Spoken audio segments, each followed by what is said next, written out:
Good evening, everyone, and welcome back to another episode of MMM Cast, or Cast. That is the Mighty Misfit Menagerie, and tonight we are doing 2 hours of Rime of the Frostmaiden, followed by 2 hours of, I believe, Chronicles of Darkness. Yes. And with that, I would love to dive in. I believe Helena was doing our recap tonight of the very impactful episode of last week. Yes, thank you. So, picture it. We stand over the dead bodies of these, non-aggressive beings to us necessarily, but there they are, dead. And our first instinct is, let us try to kill us. These crates. You're right. They defended themselves, I guess, when we crashed into their home and started attacking. And murdered their innocent children. Regardless, they almost murdered your party cleric, so. It's a sore spot, regardless. So, we've cleared the ship of all the hostile beings, and we're like, ooh, what's in these crates? I mean, to be fair, Tempest was like, hey, is that signal still pulsing? And Z was like, yes, it is. But then, yes, we did start looking into crates. So Z and Tempest were like, okay, we're going to go see what else is on this ship. So we go into some of the other sphincters and poke around. That's what they're called in the book. Not our fault. Really? Oh, okay. Great. So we're poking around and we find like this big orb thing that is probably the brain of the ship. We make a logical leap. Tempest is attacking tubes left and right and crystals are blinking off, but we need significant results. So we're like, okay, we're going to come back to that. So then we go up to this other room. That's the room where Shivers was attacked by the weird rod things. Z is like, hello, and boom, they attack. So he was like, okay, goodbye. So we stepped back out and came back down, regrouped. While we were gone, chaos had reigned. So Finnick is like grabbing rods, pressing buttons, paralyzing people, and not even realizing it, not taking responsibility. Not my fault. Doing it, dropping it, walking away. So he also finds this box with like a red dot on it. And then Quill finds what I think was the most excellent part of it all, some freaking alien firearms. So now we have alien firearms. I mean, who else has that in 10 towns? I mean, it's not happening. We have guns. We have freaking guns. Laser guns. Freaking laser beams. You're muted. Luckily, Finnick figured out how to fire them because the rest of us were just going like, these are useless and throwing them on the ground. True. Yeah. I will give him credit for that. Thank you. So then we like regroup and we're like, okay, how do we destroy this ship? Like, efficiently and hopefully quickly. It's getting late. So Quill has an idea. Would you like to explain your idea? I strapped a flask of alchemist fire to a ballista bolt and then put a barrel through the sphincter with both of the ends removed so that there was a hole through it. And then we shot a cross ballista bolt with alchemist fire through the barrel into the center of the ship, which exploded. Well, which thank you, Coulter, again for letting it explode. You guys got a really good hit, so yeah. So then we were like, we rode the wreckage down because this, it essentially split in half. Most of us came out of that okay. So then we're walking back to camp and we're feeling great. We're feeling good about this massacre and these guns. So yeah. Then we see in the distance our axe speaks our beloved, faithful steeds waiting for our return. And then something comes along and it grabs Chicken Wing and takes him underneath. It takes him beneath the surface, essentially to be eaten. We assume. I assume we look for the body. And yeah, that's what we determined. Anyway, it was a bullet. Cue description? Bullets are land sharks. Bullets are land sharks that look kind of like bullets. Yeah. Excellent. So we had to exact our revenge. We killed that tidily. Sadly, Chicken Wing is deceased. So then we go a little bit farther and we camp overnight. And Z is like, my heart is heavy.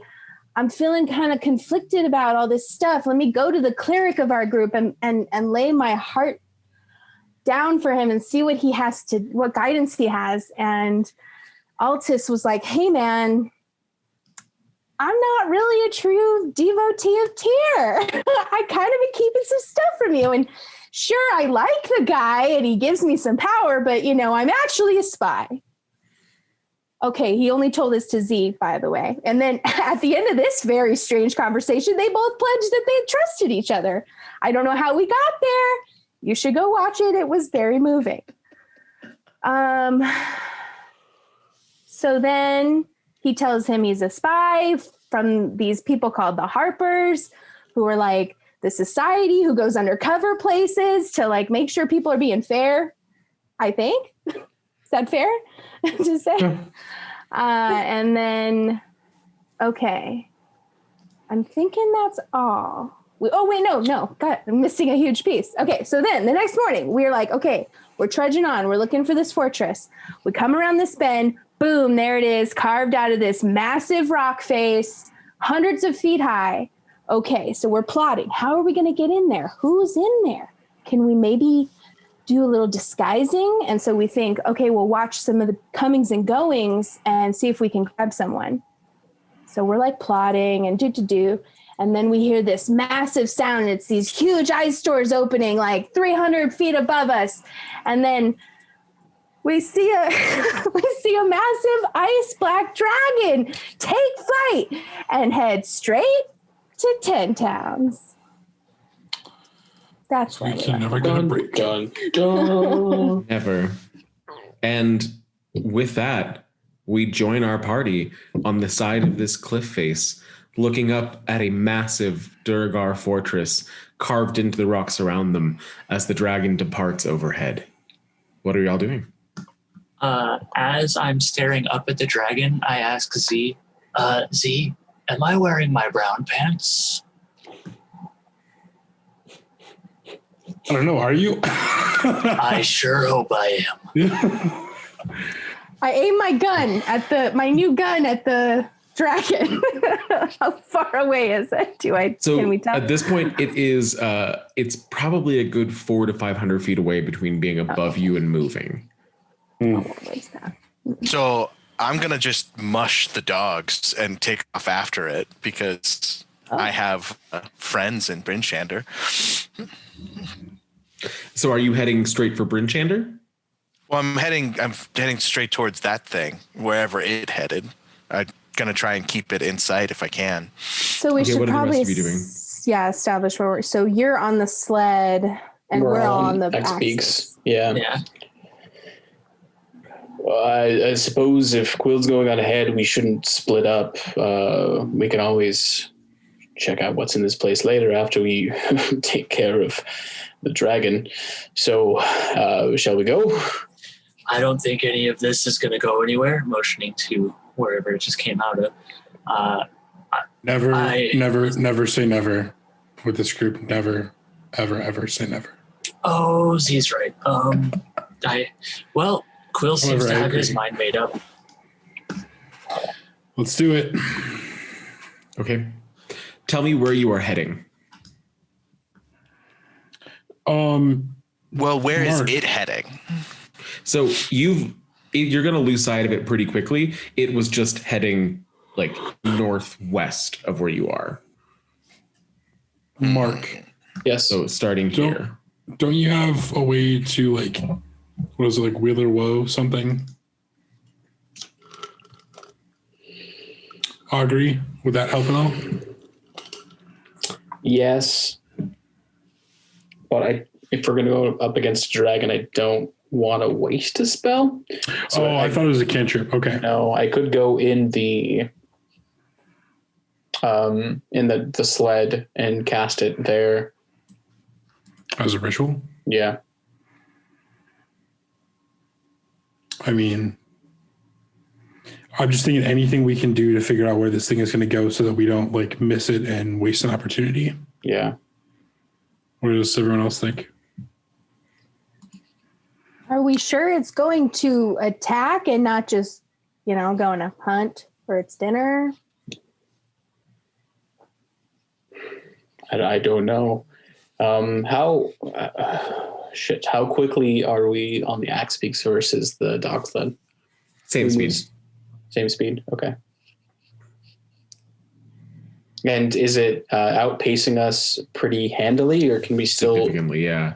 Could we still clock it in the sky where it's going, or at some point it's just going to be gone? Well, it is flying northwest, and that's mountains, so really quickly it's going to be gone. Okay. I would say by the time that you all have had that conversation of whether or not you're going to get on the sled and how you guys are going to go with the next steps, it's out of sight. Okay. Well, just looking at the map, it looks like either Dugan's Hole or Goodmead is the first in its path. Do we chance crossing the ice, or do we go back the way we came?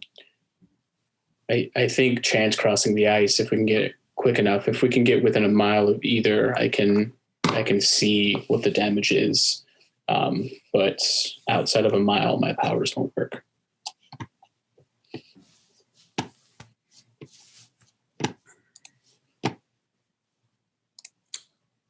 What path are you planning? DM, I wrote here in the chat that I saw a 5 and a 6 for portent. Okay, thank you.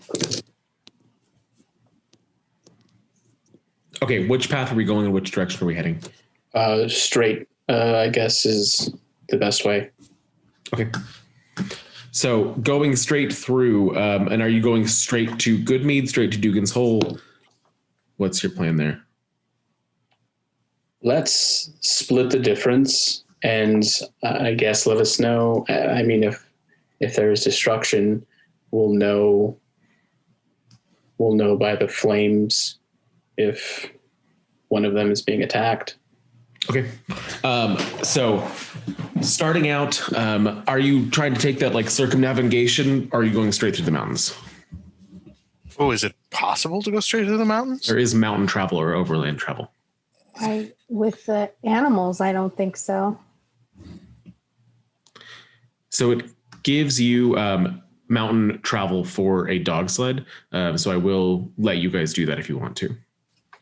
How would that be faster? Because did the measurements, and it's about 20 some miles to go around the mountains, and it's like 12 to go through them. But what are the travel speeds difference? I mean, so you wouldn't know. Like it's a half a mile to an hour to go through the mountains, and a mile an hour to go overland. All right, then let's just go through the mountains then. So going straight through the mountains, if you're headed straight to Dugan's Hole, you're going to go 6 miles through the mountains and then another 7 miles overland. So that's going to be 12 hours to get through the mountains, and then another 7 after that. So 19 hours total to get from where you are to Dugan's Hole. Okay. Yeah. Okay. The mountain pass. So. The mountains themselves are less treacherous than normal. It's a clear night, which may be why the dragon was sent when it was sent. The sky above you is open and dark, as you can just see the stars all around you. It is freezing cold, but the paths themselves are clear, and you're able to make it through the mountains in 12 hours. So you do it without much strife. You can't see any sign of the beast from where you are. It's just taken so long to get anywhere. Half a mile an hour, you can imagine the trudging of that speed as you have to continue to adjust the sled, lift it up onto ledges, find more paths that are open, clear away any brushes that might be on these mountains. And it takes you basically the entirety of the night to start at the fortress and make your way to the other side. As you come down the mountains, over here, hours and hours later, you reach an open field where you can see tundra stretching in front of you forever, the red waters directly into your path. And at that point, at the 12-hour mark, you can see fire from Dugan's Hole, fire from Goodmead. What, East Haven? East Haven's too far away to see anything from. Where are we on the map right now, Coulter? You're just on the other side of the mountains of here.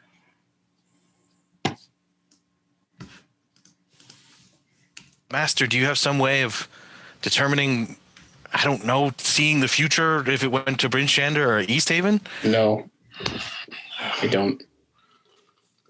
If we're within a mile of Brinchander, I can see, but other than that, no.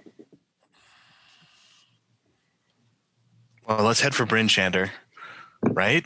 That's where we should go, right? Well, What is their we- strategy? Burn all 10 towns? if we can see Dugan's Hole and Goodmead from here, if we ride to Goodmead, we should be able to see Brinchander and East Haven both equally. I would think. And then we can see if one of them's in flames or not. The problem is the whole of the Red Waters is in between us and Goodmead. Isn't that frozen over? Not entirely. Can So you could go ahead. can Jesker scout ahead?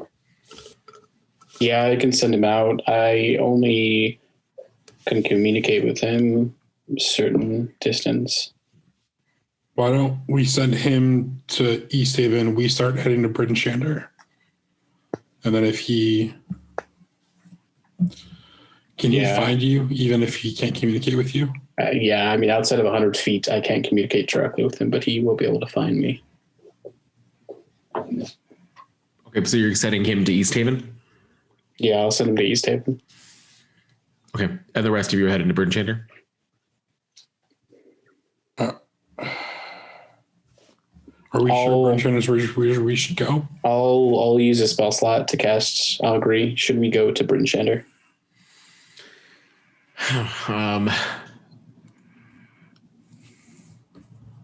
Wheel and woe.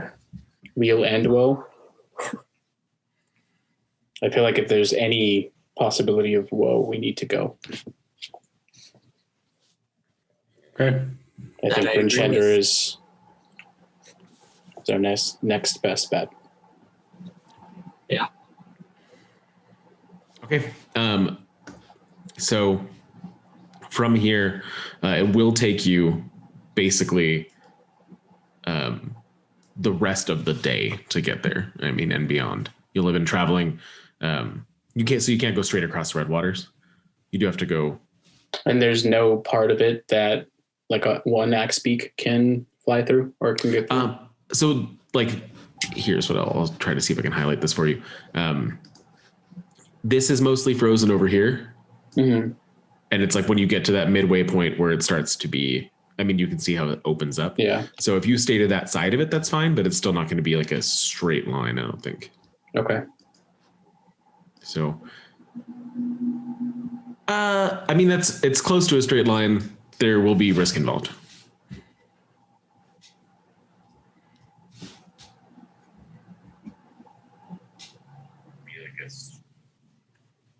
Okay. So how much time would we think we cut off by going straight? Well, you know that going straight, I mean, just based on looking at the map and knowing where you are in the mountains, is 12 and a half miles. Are you guys seeing what my arrow's doing? Yeah. So Yeah. 12 and a half miles roughly. If you go around, yeah. So you save a couple Nice. hours. Okay.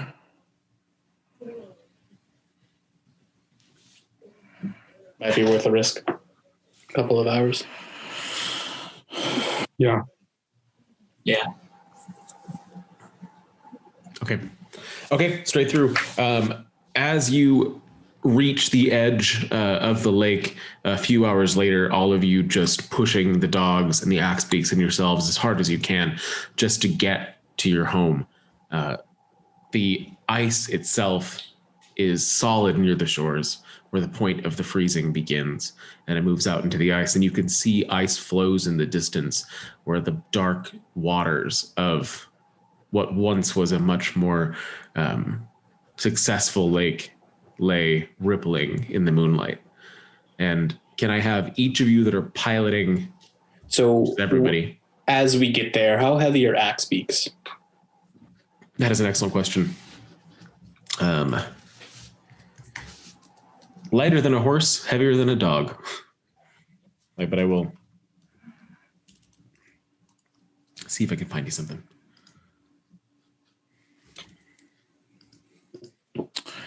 How much does an ostrich weigh? Because that's what I always picture. Axe beaks weigh around 500 pounds. There you go. Right, never mind. So wait, where are we? They live about 50 years. Where are we at right now? Right now, you are all just beyond the shore of the lake, so roughly right there.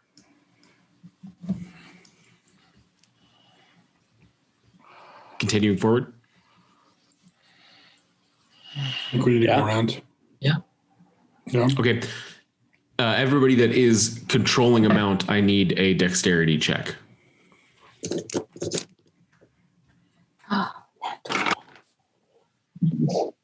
18. Okay.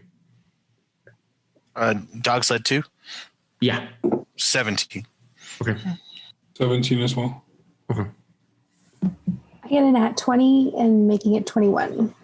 Nice. Yeah. Aldous? You all begin to make your way across the water. Luckily, because of how the axe beak's feet are splayed, they are able to walk kind of nimbly, hopping between the two of them. So you do crack ice as you pass it, with the dog sled moving at the front of the pack, the axe beaks cracking and running as they go. In the weaker sections, Altus, at the end of the line, you end up with the unlucky moment of your axe beak hitting the same footing as another's, and Mutton Chop falls into the lake with you attached. Oh. Can I throw him a rope? Sure. The water is ice cold. I walk my axe. How far to get to the other side? Oh, this is all icy. Yeah, at this point, you're about halfway across. The ice is starting to get thicker as you get towards the shore again, but you're at the midway point, at the weakest point. Tempest, you have to go in. We can't risk hypothermia on anyone else. Okay, I jump off the axe beak and go into the water. Okay. Why wouldn't she get hypothermia? It's a tiefling thing. Okay. Tempest, give me an athletics check. And give me a con save, Altus. 18 for my 18? Okay. 9 for my con save. 9. Okay. You, Tempest, you managed to pull him from the water, though there's no sign of the bird.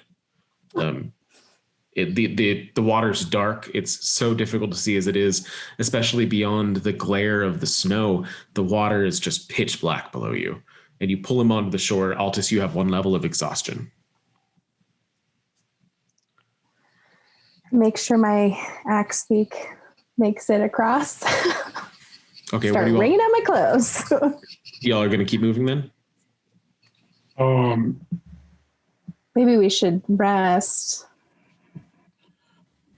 You're muted, Rio. I'm going to wrap Altus and put him on the dog sled, but wrap him up. Yeah. Get him out of his wet clothes, get him into some warm blankets, wrap him up. Okay. It takes roughly 4 hours to cross the Redwater from end to end. And as you come out in that beeline, you're closer to Dugan's Hole than Goodmead. So it's difficult to see necessarily the state of Goodmead. As you pass along the outskirts of Dugan's Hole, it's gone. There's nothing there. Every single building is flattened into rubble and debris, and not a single structure stands. Even all of the docks that were once frozen in the Redwaters have been destroyed.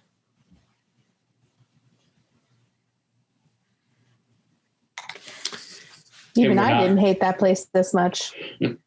And we're not within a mile of Goodmead, right? You are, I mean, they're like 3 miles apart. Okay. So you can still see fires blazing on the horizon, but... I mean, we can't stop. We have to keep going to Bryn Shander. Okay. All right. So as you all set out along the outskirts of the forest outside of Goodmead, the night is clear. Again, just almost eerily still as the aurora begins ahead of you, shooting across the sky, illuminating the ice with a blue-green glow. And over the sound of the wind and the trees, you can hear the barking of dogs getting louder, the blowing of snow coming through 3 wooden sleds, shoving it up on either side of them in the clear night. Canines as big as wolves, and the closest driver calls out, "Can we be of service?" What news of Bryn Shander? Bryn Shander stands. I've not heard of anyone else. Where's the dragon? I was unaware there was a dragon. There's a dragon. All right. We've just heard signs of destruction as we've had, I suppose, refugees now trailing in from East Haven and Goodmead and Dugan's Hole. I haven't heard of anywhere else yet, but are you all right out here? I'm trying to find a group of adventurers that I'd heard set out. I was worried they were killed. Was several of them weird colors? Well, you are all strange colors, and that is similar to what I'd heard, so I wouldn't be surprised if you were what I was looking for, but it seems that we were in a little bit of a pickle at the present. Where are you headed? Oh, we were headed towards Bryn Shander. If it still stands, that seems, if it's in East Haven, then we're way too far from the Cares. We might as well make our last stand there. What about Tourmaline? Why would it go to Tourmaline over Bryn Shander? If it goes to Cair Dineval, picking off. Then to Tourmaline. I mean, with Altus on, I don't know. It still makes more sense to go to Bryn Shander and maybe rest. I mean, if every other town burn. If we keep pushing the dogs, we're not going to make it there anyway. It makes most sense for it to go to Bryn Shander next. The Cares have little to no. I mean, Goodmead and Dugan's Hole were on the way, but Bryn Shander is the only city that really poses a threat to it.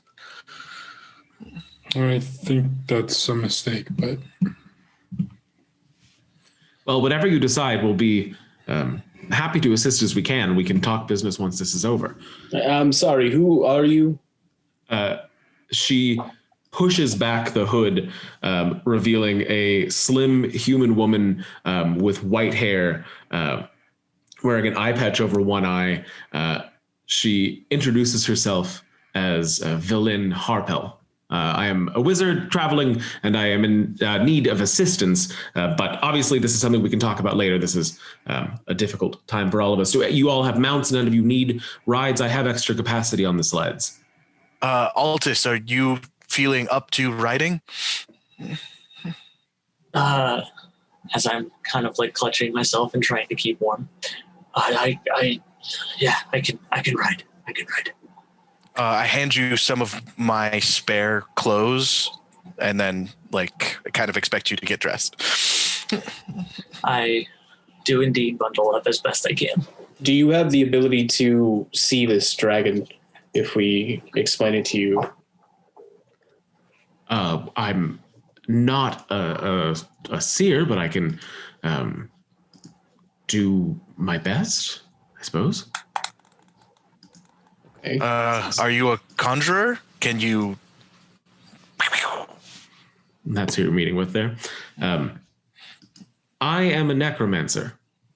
And she snaps, and the other drivers that were small pull off their hoods, and both are kobold zombies as a snowy owl flutters out of the air and lands on her shoulder. I'm not sure exactly what use I'm in tracking, but it seems the time is of the essence. I push Shiver's skull to the back of my belt.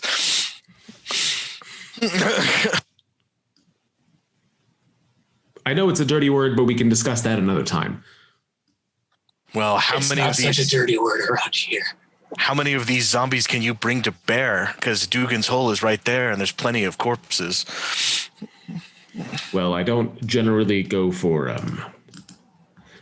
I can bring about a fair number, but I've used much of what I had available to bring these two. They've been long-serving ones.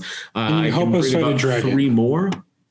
I can do my best. I'm happy to do whatever you need from me, but I don't even know what we're looking at. There's a dragon. There's only one dragon that I've heard of in the area, and it's fairly far away and never come near. A large, icy black dragon appeared out of the cliff and flew to the 10 towns. We're trying to stop it. Black dragons don't usually like the cold. That's strange. I have a very strong feeling that the dragon is comprised of Chardalyn. That sounds like a nightmare, but one that we will hopefully all be equipped to handle because there's more to do once this is done. So where do you want to go? If you have no means of scrying on the beast, then I think Quill has the best option to go to Bryn Shander. We can't make it to Caer Dineval or Koenig or Tourmaline, and even if we go there and the dragon has done its business and is on its way to Bryn Shander, there's no way for us to catch up to it. I think Bryn Shander is the route. I agree with Finnick. We have too much at stake at Bryn Shander to risk. All right. Well, with that in mind, let's go on our way. I suppose I'll turn these around. And she whistles into the snow, and both of the kobolds come to attention and turn their slides around to face back to Bryn Shander from whence they came. You all are going to continue forward? Yes. All right. And with that, I will be back in one moment. So from where you were, it does take another several hours to get back to Bryn Shander. And as you approach the city, it is being fortified immediately. You can see outside as guards fix spikes to the walls, and there's watches coming all around the city trying to keep an eye out as from both the East Way and the road to Targos, there are refugees streaming in. They're trying to get people settled as quickly as possible. You can see the city watch trying to move people into houses and trying to find supplies and gathering weapons as they can as you are entering the city after about 24 full hours of heavy travel.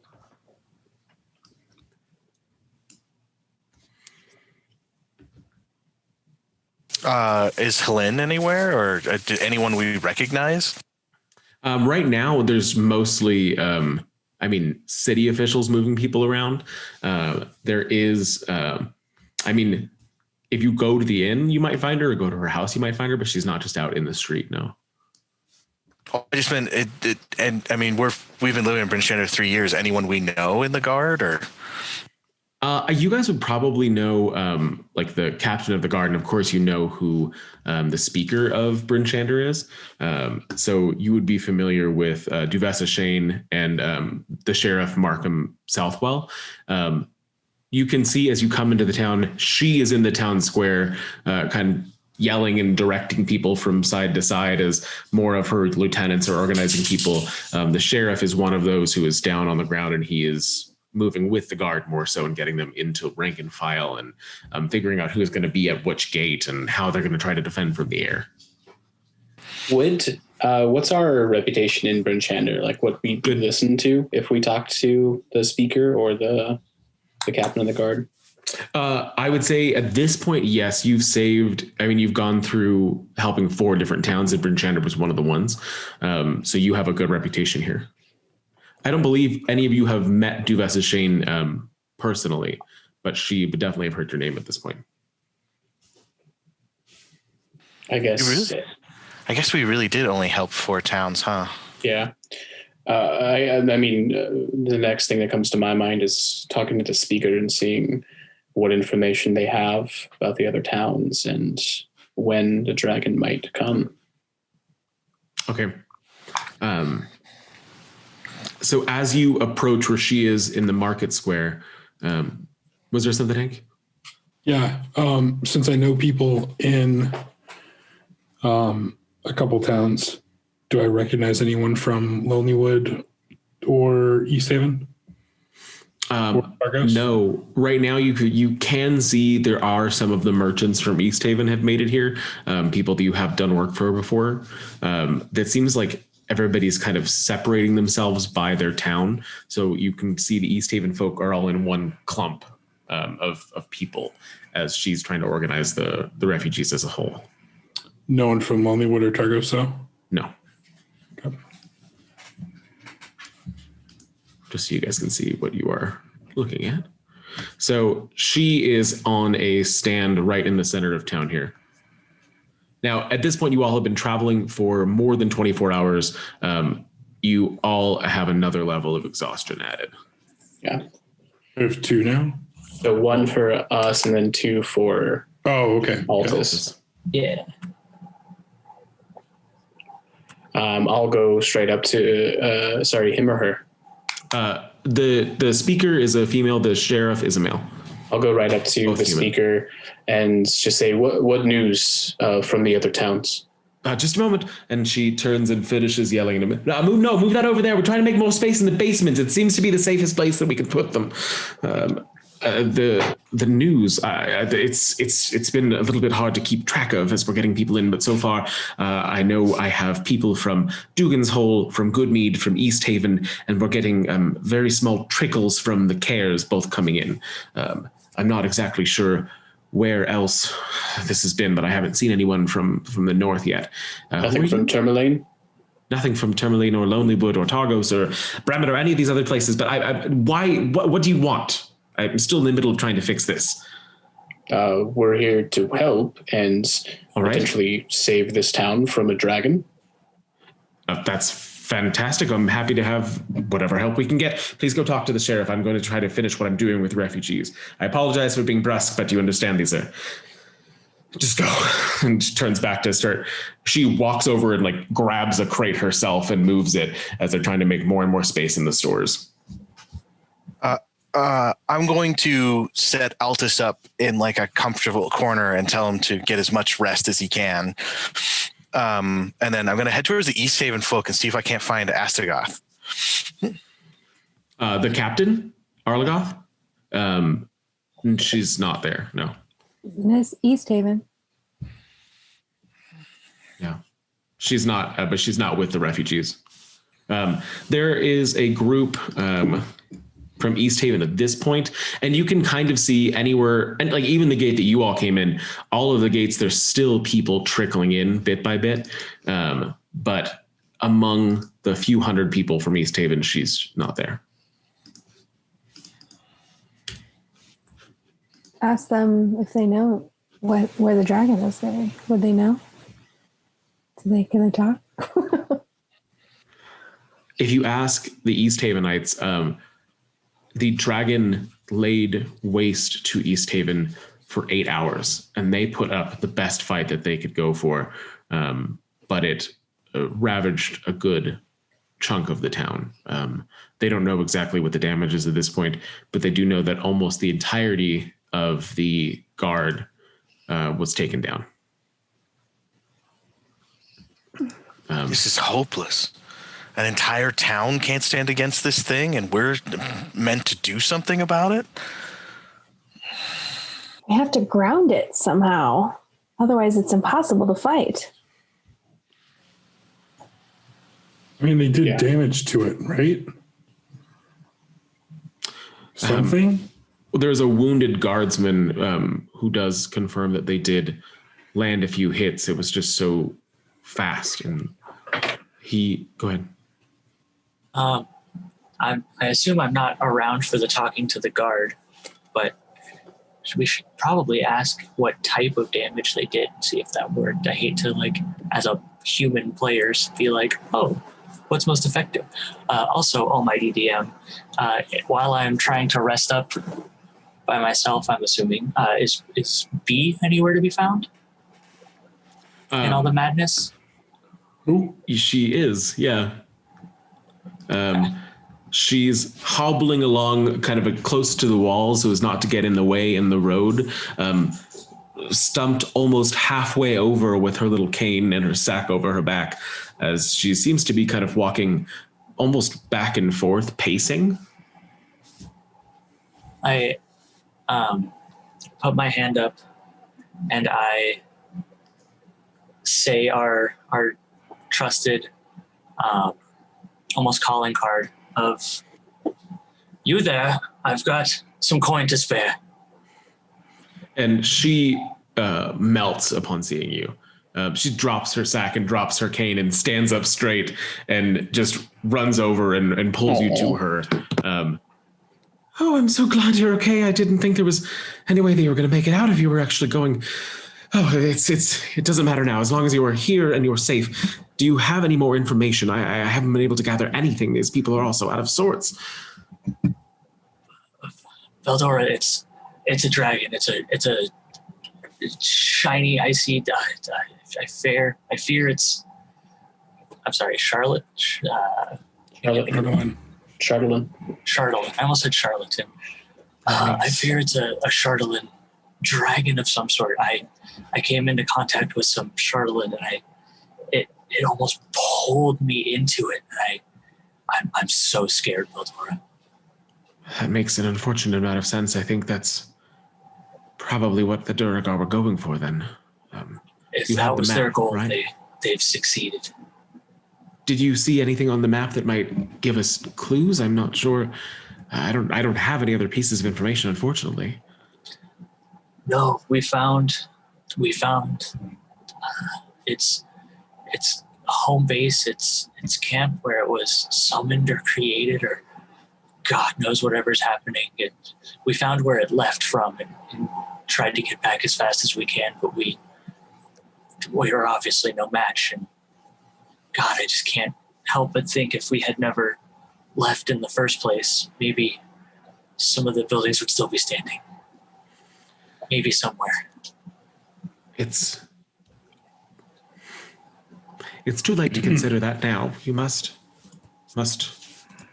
guard yourself. We must do whatever we can to replace the balance of this place. And at this point, it just seems that all there is to do is stand. And that's what we'll do. I've been trying to send a message. To me, as far as I can guess, if I'm just using the logic, it appears that it's going in a counterclockwise path through everything it can touch. I have lost messaging contact in Tourmaline from my contact there, so I fear the worst. I'm sorry, you said it was going in counterclockwise throughout the 10 towns? I can't say that entirely, but that's the guess that I can hazard based on the refugees that showed up and how the order in which I've lost contact. It's too early to get any refugees from Tourmaline if it has been hit based on when I lost contact, but if I had to hazard a guess, that would be possibly where it is now. Unfortunately, I'm almost utterly useless right now, almost more so than normal. There's my compatriots, my friends. There's a tiefling running around. Must find them. I'm assuming they're talking to a guard of some sort. I must share this information with them. Please, you look terrible. If you can get some rest or something, I'm sure that you'll be alerted when it's close, but you can't expect to take on something that could destroy entire cities in your state. If I've learned anything, it's that we can't expect anything at all. Never ready, but as prepared as we can be. She reaches out and kind of presses down on your Harper pin. Be safe and find me when you can. And she kind of refixes herself, ruffling up her shawl again as she throws her sack over her and then gets back into more of a crone's-like position. You know where to find me when you've got that coin.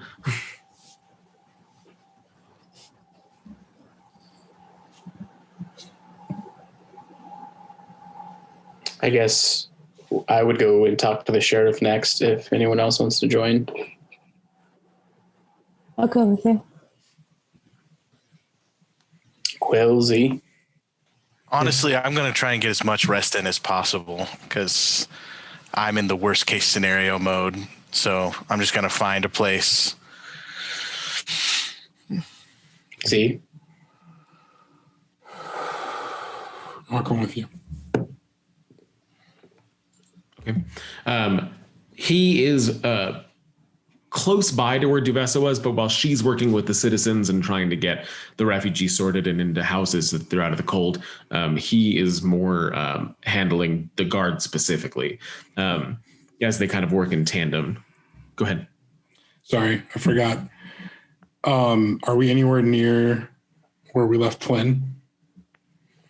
I think you left her in the witch's teeth still. I'm going to go there while you guys do this. Okay. As you approach him, he turns and, oh, yes, Duvessa said he'd be coming over. We're getting more help. You got some casters and whatnot, is what I'm hearing. Yeah, so what does the troop movement look like? How many do we have on hand? How many casters? Well, we don't have nearly as many, but we're trying to, or nearly as many as we'd like, but we're trying our best to reinforce our numbers with the folks coming from other towns, at least those that can still stand. Right now, well,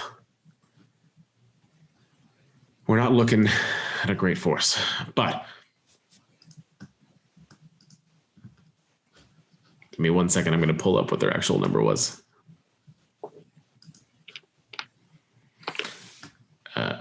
I've got 250 soldiers in our guard, 20 of them veterans, myself, and about, I believe, 10 of those are casters, not a lot. I should need to see the casters at once to see how good they are. I will warn you ahead of time. Most of them I have given bows. There was a collection of dwarves in the city a few weeks back. Do you know if they're still here or if we can seek aid from their people?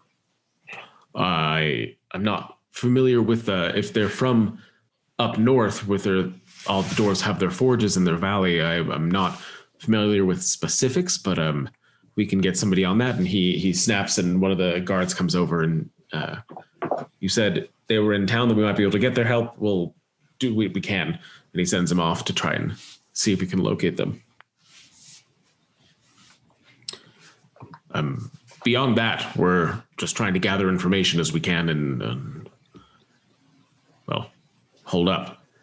We're fortifying the defenses everywhere, but if it's from the air, these walls aren't going to do us any good. Any way to bring down that beast? Any ballistas or the such? This was not really something that was considered. Unfortunately, not. No. But any help that you can give us would be greatly appreciated. I would say I give him a general idea where that fortress was, Okay. just so somebody else also knows about the location of that. He snaps over another guard and has him like spread out the map so they can mark where it is, so that now that they'll be able to go after it if there's anyone left standing. This is something that will not be left without retribution, as long as there's one person from 10 towns left. Righted.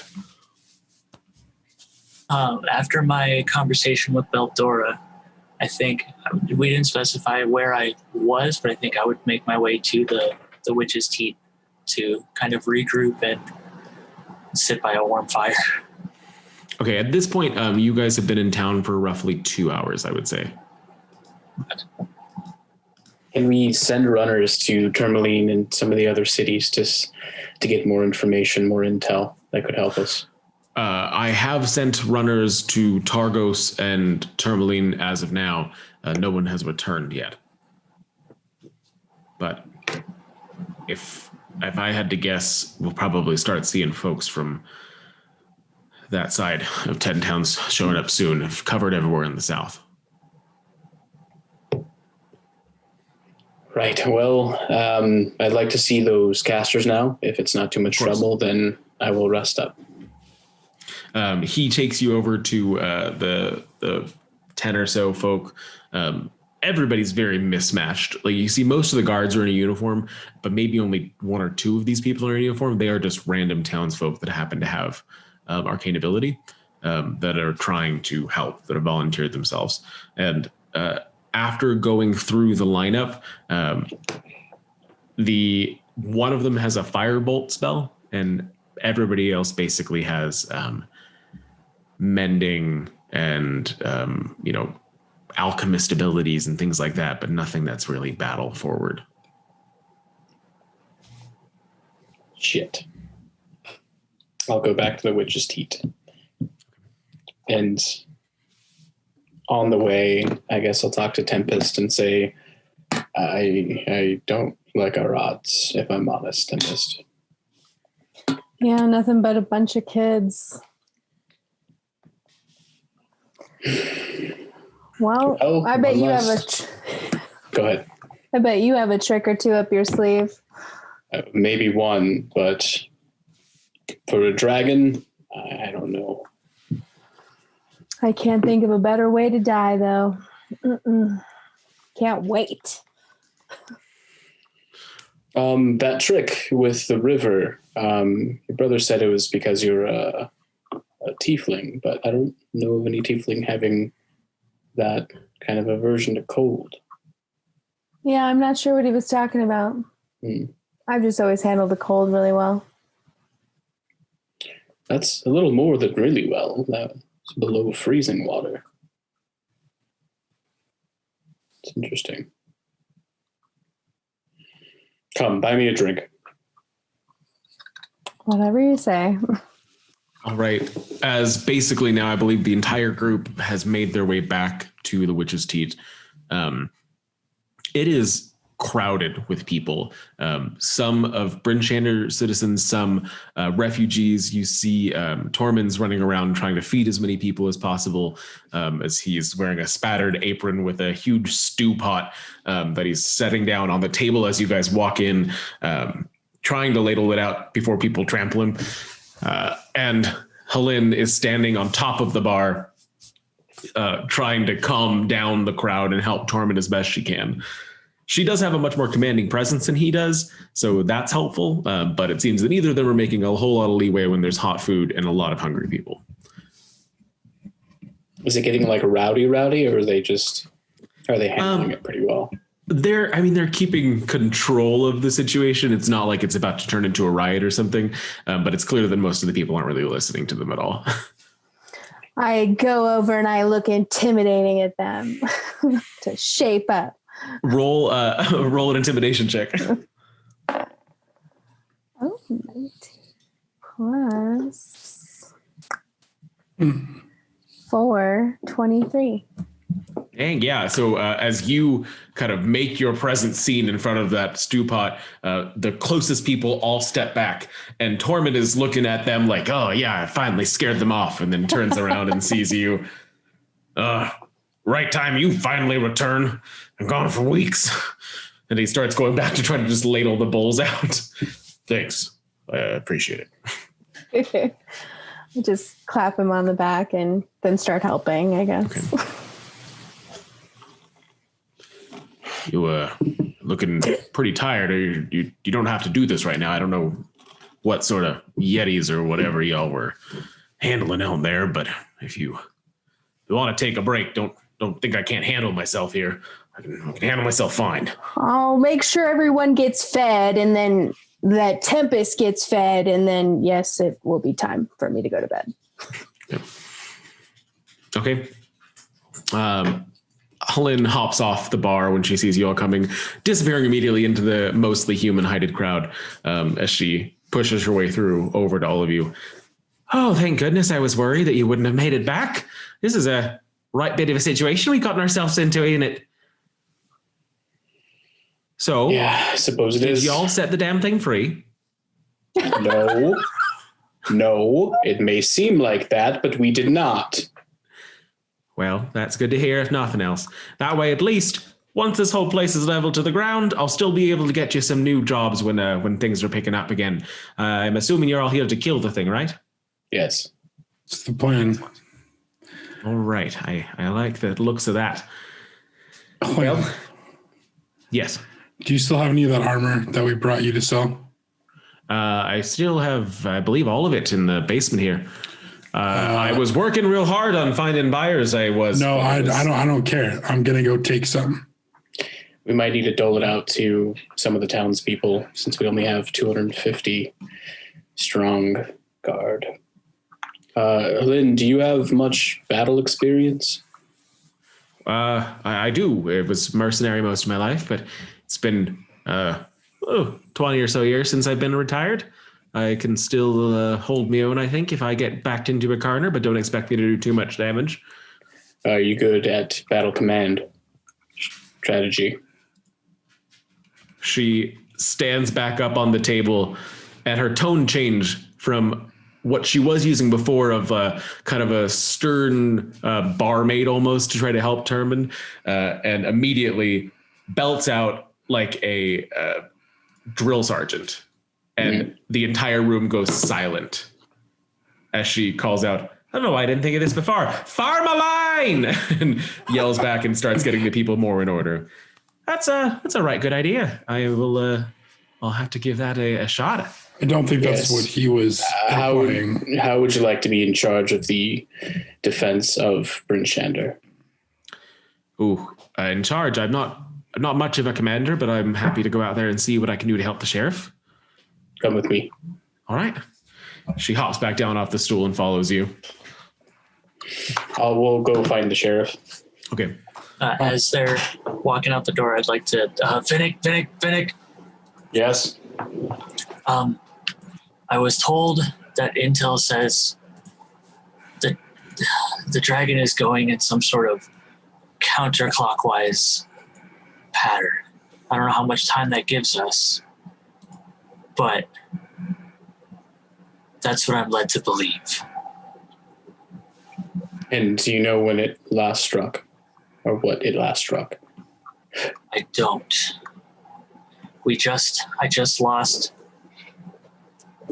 an ally in, why can't I remember? Termily. I just lost a feed and a friend from Termily. So if we may think that that's where it last was, or given some time, made its way just past. Thank you. While they're going to do that, I'm going to look through the armor. There's still just the piles and piles of the Durgar armor that you all had stolen before. What kind is it? It is plate. They were all. It's kind of a smattering of plate and studded leather, but no skill mill. Give me an investigation check.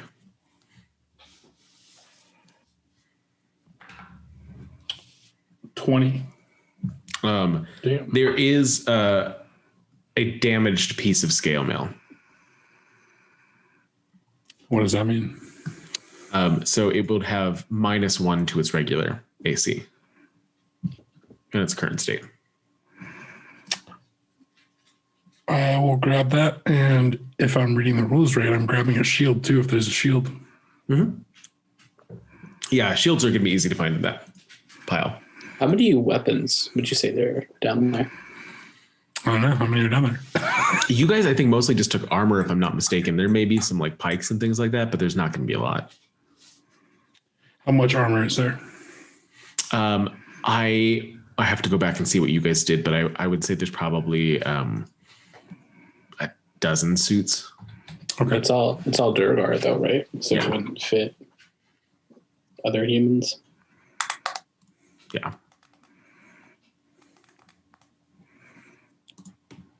Skill. Can we get to the sheriff? Yeah. We have a bunch of. Go ahead. I'm just saying, if we have a bunch of wizards with mending, we could probably alter this armor pretty quickly, but I have mending. Yeah, Oh, you want to fix my armor? Mark would know that 2 of the wizards that were in that group had mending.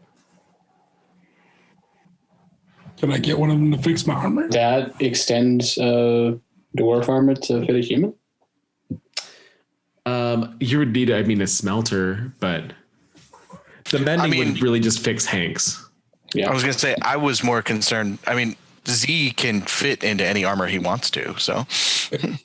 I'm not worried. Can I cast mending in it enough to get it to, we'll say, not have a -1? If you spend like 4 hours working on it, you can, yeah. Let's get one of the wizards to do it because Altus needs to sleep. Yeah. Yeah, they're willing to do it. I mean, it's not hard to get them involved, especially after Finnick kind of already went through and was clearly the most powerful caster in the group.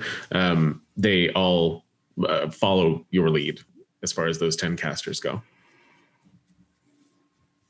So, yeah, but so Helene and the sheriff already immediately know each other. He smiles warmly at seeing her. You kind of find out as they just do a quick, hug and greeting that they were drinking buddies for a long time. Her always telling him her stories from the old days when he'd have a little bit of downtime. But he quickly, takes her and puts her to work with everybody else. And she's starting to get sloppy formations of guards into nice tight squares as they move them from the town market to out to the gates. Okay. And she's in a position of like authority. Yeah, it seems like she would be the equivalent of they're having her do like a sergeant. So she has a group of like 20 guardsmen that she's marching outside of. Okay. All right. Is there any other help that we can offer you, Sheriff? Well, kill the damn thing when it shows up. Beyond that, I'm not sure. That might be a large task. So a friend of mine says that he has contacts, and it seems that the dragon's going counterclockwise and hitting every single town in 10 towns. So he just lost contact a few hours ago with Tourmaline. So for what it's worth, we might have a few more hours. If that's the case, it's either here next and then Targos, or Bremen and Targos, then here. So I don't know how fast the damn thing moves, but thank you. I appreciate the information. Yes. And he kind of shakes off that moment of trying to process the devastation and goes back to work. And I'll head back to the Witch's Teat.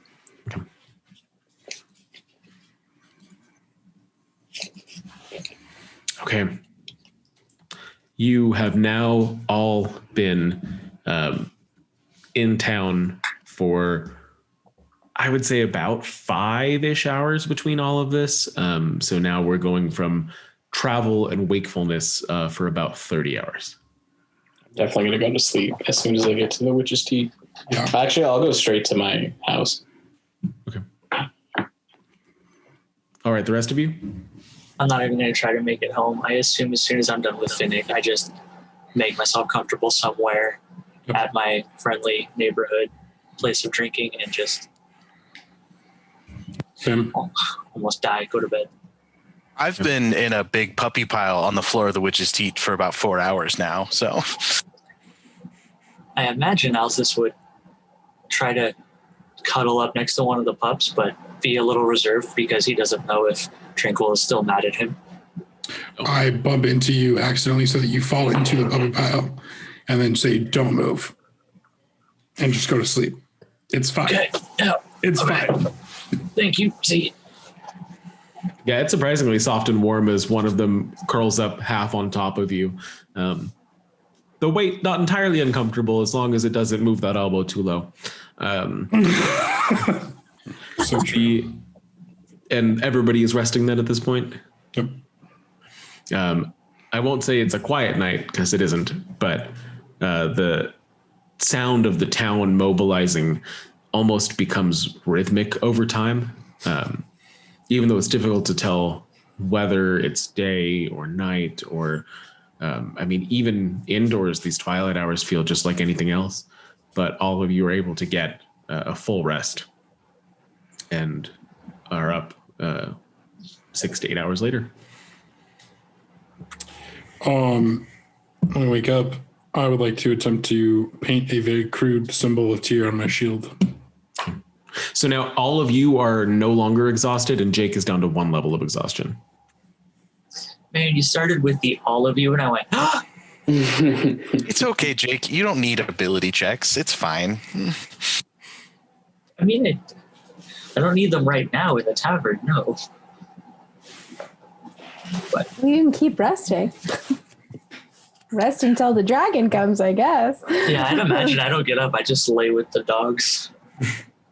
Where are you all going at this point? Even upon waking up, it's clear that the city is a lot fuller than it was hours ago. I would start looking around for people from the towns that I know, see if we can gauge how far the dragons come. At this point, as you go through the crowds, there are people from Dugan's Hole, Goodmead, East Haven, very few from Caerdinival and Caerconig, but a couple, Tourmaline, and Lonelywood, and Bremen. So it's getting close. Wait, you said Bremen? Yeah. We should head for Targos. Like now. If we can get there in time. How far away is Targos? How many miles? That was like an hour by dog sled, wasn't it? Yeah, it's not far. 2 hours, so an hour down the dog shed. And we don't have to carry a lot of supplies, so we can all just pile on the dog sled and go. Actually, it might be smart to bring as many of the axe beaks as we can if mobility is going to be an issue. Velen can help. Maybe. Yeah, she can. Whatever happened to her? I've been here all night. I was just waiting. She's sitting at the bar having a glass of coffee. I'm gonna put a bell on you. They've tried. Upon hearing Tranquil scream, I poke my head up from the soft hide of the dog and look around and go back. I gesture for Gregory to Altus back up. Just Gregory. So he keeps sleeping. I hate to do this to a fellow wizard, but do you know the fly spell? That is an excellent question.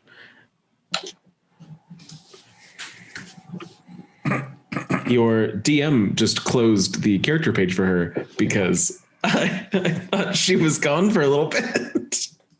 I apologize.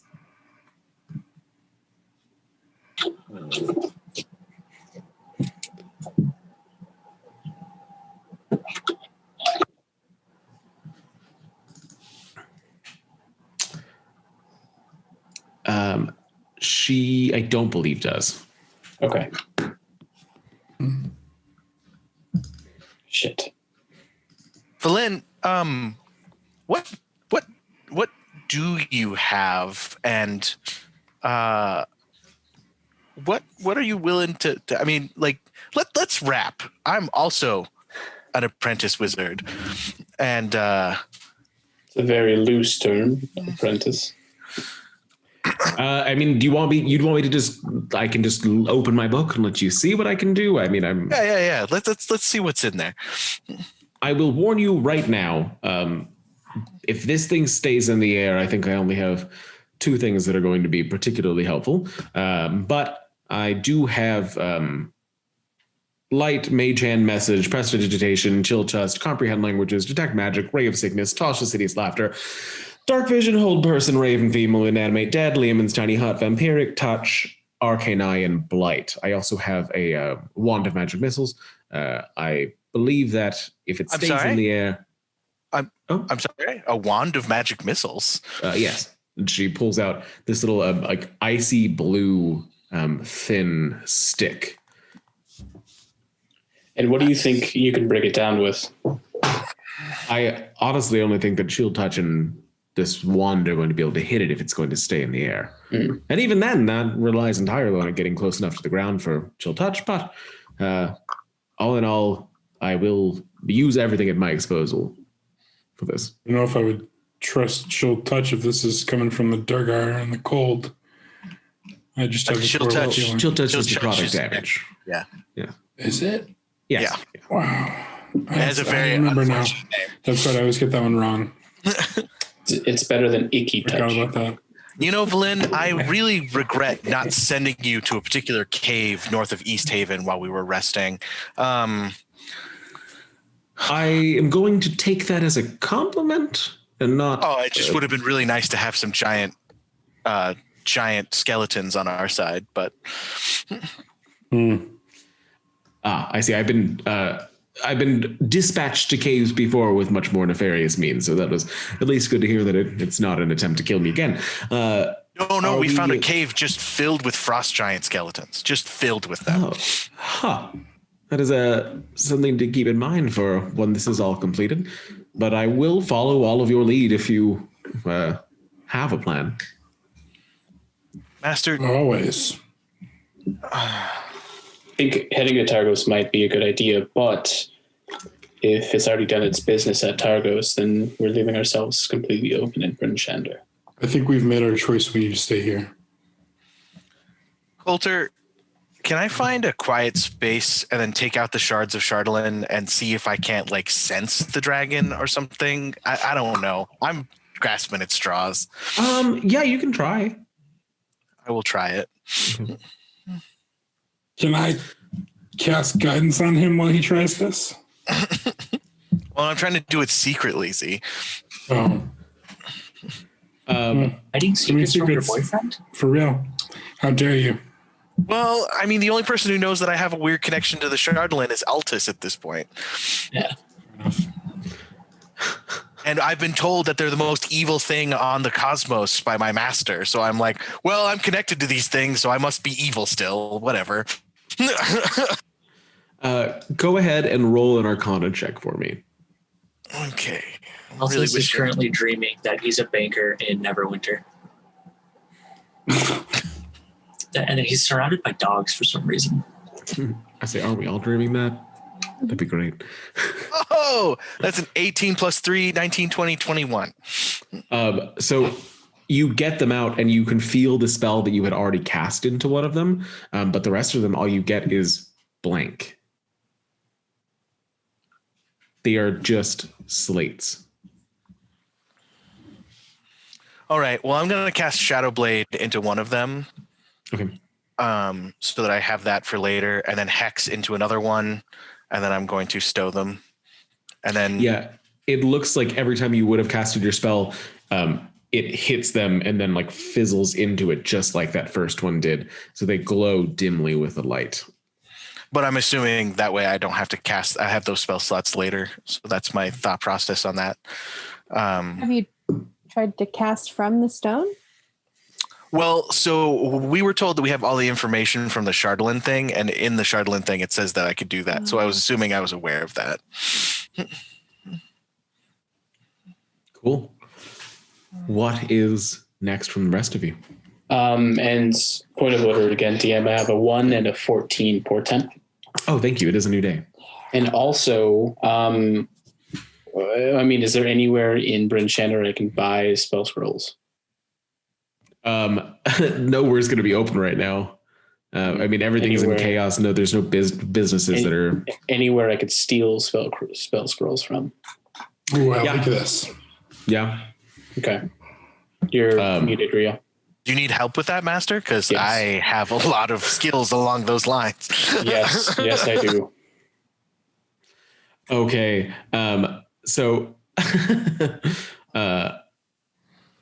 you can easily find, because you know that there is a spell scroll shop attached to the alchemist shop where you guys get all those potions. And that little elderly gnomish man owns both of them. So they're like, yeah, they're just. It's always this really strange thing when you go into the store because no matter which door you go in, he's always just sitting there on his stool looking like he's been reading for hours. Even if you just go from one to the other, but those are both his. So I will tell Quill and Z also if he's going. I need some way of getting to the dragon, so a fly spell, or some way to ground the dragon. So something like an earthbind? Something. Anti-fly. Fly might be preferable, but if no fly, then something else. Are we worried that this thing is going to be resistant to magic? Yes, that's why the fly might be a better option, but... Well, no offense, Master, but if we do find a fly spell, wouldn't it make more sense for me and Tempest to use them if it's immune to magic? Yes, but you can't cast it, so I can cast it on you. Well, if it's a scroll, I could. Well, I mean, if I had the scroll and copied it into my book, I could cast it multiple times. The scroll is a one use. Anyway, so you want me to pick this lock? Yes, and go in and steal to your heart's content. And we will leave gold behind eventually. I might cast guidance on him. So just pick the lock, Coulter, or? Yeah, go right ahead. And guidance just gives me... Okay. Guidance just gives me a D4, right? Yep. Which I can never find. Okay. 16, 17, 18 plus... What do you add to Thieves' Tools again? Proficiency, so 19, 20, 21. And then what, sleight of hand? I don't know. Dex? I mean, that's enough. Okay. It's a simple lock. The door goes swinging open and it hits the little bell as it does so. That lets him know when things are coming in or not. And you hear as you open the door, who's there? Hello? Customers in desperate need of your assistance, and not anyone else. We're closed. The door was locked for a reason. I'm not. There's an emergency happening right now. I'm not sure if you've been out on the street. Yes, that's why we desperately need your assistance. Can we see your spell scroll selection? He like pokes just his little eyes over the edge of the counter and points up at the wall where all of the scrolls are sorted by like power and type and then I look to Z and think as hard as I can, sleep spell? I don't know if he can just hear my thoughts. Unless you told me to be checking your mind before. Okay, I messaged back to you. What? Sleep spell? That'd be cool if I had that. I'll step in and say we need to.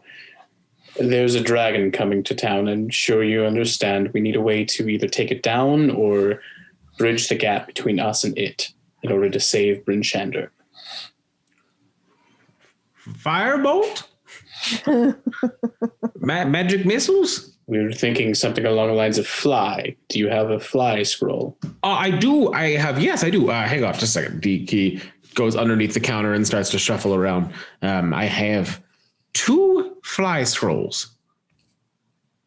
Is that helpful? Yes. I need one. Only one. One? All right. And we can deal with payment later. And he sets it down. In that case, we'll take 2. Are we? Oh, okay. All right, we'll take 2.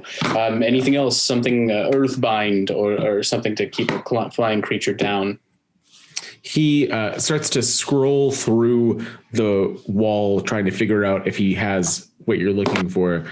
As he's almost like a file cabinet. I have Earth in Hand, Encode Thoughts, shape water, absorb element, command, compel, duel, earth and grasp. Yes, I only have one of those available. That works. All right. And so that'll be 3 for the tab. Yes, and we'll settle it if we're all alive in the morning. Excellent. Hopefully the shop's still here. Fingers crossed. Now, This one's a treasure. I love this one. Urge to thump gnome into unconsciousness rising. Do it. Excuse me, I'm trying to train some more of those casters they have out there to cast the little tiny hut to see if we can get some folks protected. So if you'll be away.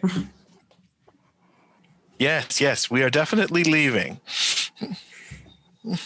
I will immediately, with the 2 scrolls, the fly and the earth and grass, go back to the Weech's Teat and start first with the fly and start transferring that into my spellbook.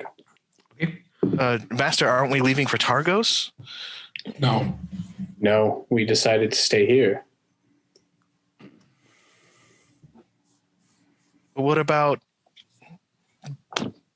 gay dudes whose names I can't remember? I'm sure gay dudes will be fine. It's Garrett? better. Was it Garrett?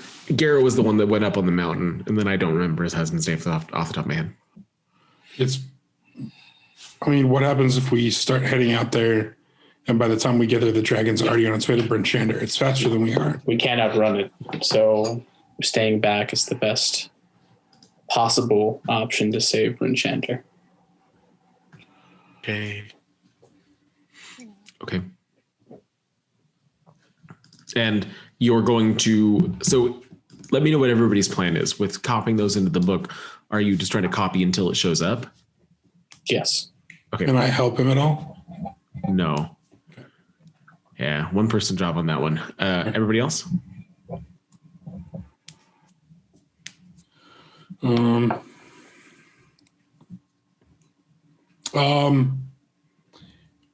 Can I see if any of the militia that we have in town will fit into the armor that we do have? There are a few dwarven members of militia, and they do turn their nose up at first at seeing where the armor came from, but dire time. I scry, intimidate them, whatever the hell way I need to. Oh, they take it. They're just like... and then I'll pass out shields to people that we can't give armor to if we have any shields. Basically distribute whatever. I keep track of what we give out, but whatever we can give out, we give out. Great. Okay. Excellent. Everybody else? I would At this say point, that I'm helping around the Witch's Tea and making sure people are getting fed, helping the refugees stay warm. Like, I'm just helping wherever I can with refugees and making sure people are okay. Okay. I have dream shifted to being on top of a building in Neverwinter with a very large steak in one hand in my underwear with no utensils to eat it. And I'm just stressed. Is the steak cooked or raw? It's cooked exceptionally perfectly. Who needs a knife then? And as you all continue these activities, 2 hours into them, you hear shrieks from outside as a blast of heat and light tears its way directly across the city. The shriek of a dragon mechanically can be heard overhead. And we're only 2 hours in? Yeah. Okay. Well, it's a good thing we got 2. Yep. Run out and see where the dragon is. Okay, roll initiative. Are we doing a 2-parter? I am super down. I don't know if anyone else is. Does We have a half hour left. We'll play it by ear. Roll initiative. Does that wake me up? Yeah, I mean, it was noise and rumble and the ground shook and things fell off shelves. And you can feel the heat in the building, even though this is not what was destroyed. 17. 7. I got an MFing 5. How much Damn. sleep did I get? Not enough to not have one level of exhaustion. man. Yeah, you would have needed another full rest. And unfortunately, you can only benefit from a full rest once every 24 hours. So even if you'd slept another 8 hours, technically by the rules. It was canon. It's okay. 30-20. Nice. 13. Okay.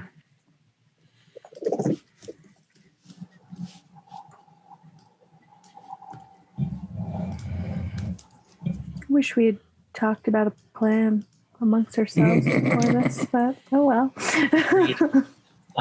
I'd like to point out that as Altus in his dream was about to just say, whatever, and grab the steak with both hands, right as I was about to take a bite is when the dragon got here.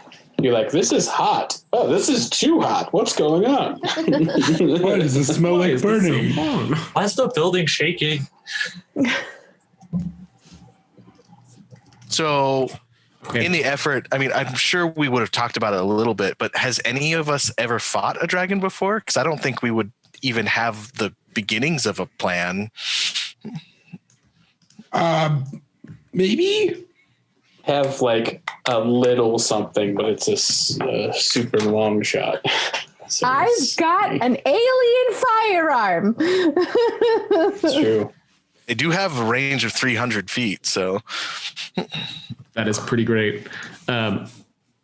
So I'll let you guys arrange yourselves, but for ease of mapping, giving you this blank slate, we're going to call it the main thoroughfare of Bryn Shander. So if you go off of the map in either the left or the right direction, they are buildings.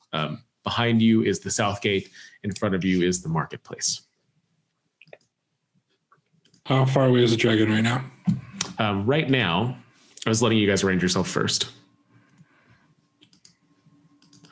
As you all come running out of the inn. So the marketplace was in front of us. The south gate is behind us. Yeah, so the bottom is, if you keep, they're not directly there. If you kept walking that way, you'd go to the south gate. Kept walking that way, you'd go to the marketplace. Where's abouts is the witch's tea? You guys are like, the witch's teat is like, this would be the door to the witch's teat that you guys are coming out of. I'm on a GM layer. Oh, okay. The witch's teat. This would be like the door over here that you guys are all coming out of. So, okay, so. I would probably be bringing up the rear.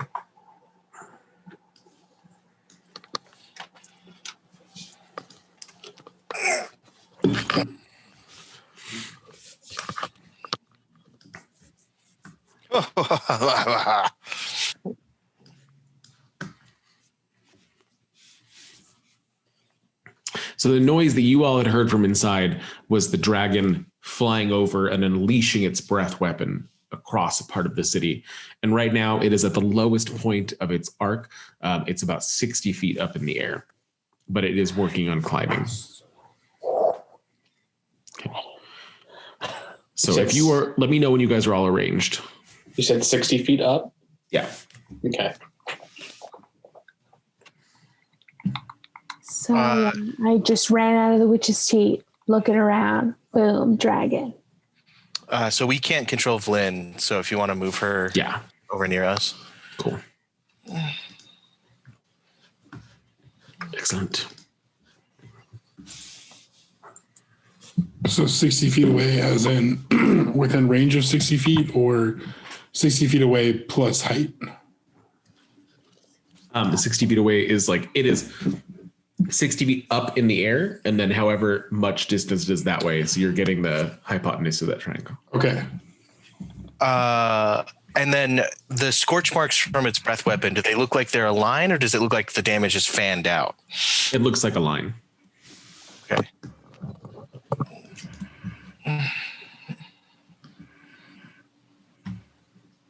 All right. I think we're ready, as we're going to be. Okay. Excellent. So that's going to bring us with Tempest at first. Okay, I'm gonna take off Bryn. I'm gonna run my 40 feet. Boop. And I'm gonna shoot at it. So my new rifle.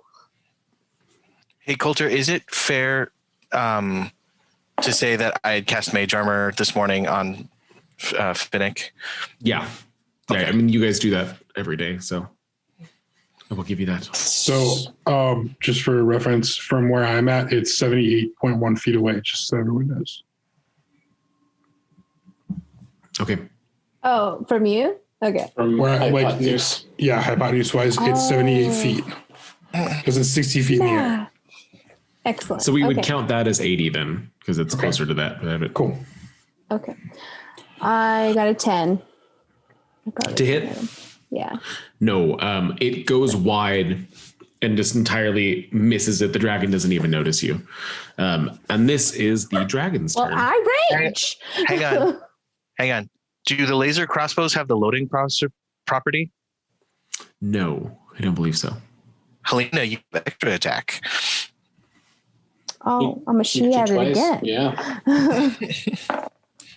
That one was better. 18. That does hit. Roll damage for me.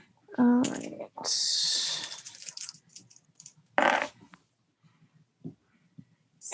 7 radiant damage. Okay. Oh wait, I think I add just one more. You had your dex. Yeah, 8. Sorry. That sucks that you rolled 3d8 and got 8. I'm sorry. Yes. Well, really, I got 7 because I added one. You can see the chinks in the armor and the scars that it's received from the other towns, even holes in its wings. This just kind of hits but glances off, leaving a small scorch mark, but the dragon hardly seems to notice. And that'll bring us to the dragon. The dragon, seeing all of you, decides to land. Oh. Fantastic. So I need a, it's going to go 1, 2, 3, 4, 5. Double check where we got my speed at. And then We still gonna die. and it lands, and I need everybody that's within 30 feet of it to make a wisdom save. I'm using an ability to get advantage on this. I'm using one of my portents, so I have to get an 18 on it. Okay. Hey, Coulter, is it too annoying to have you throw down an aura real quick? Because I'm not sure where 30 feet is in No regards to the problem. center of it. You said a wisdom save? Yeah, Good wisdom one save. for you.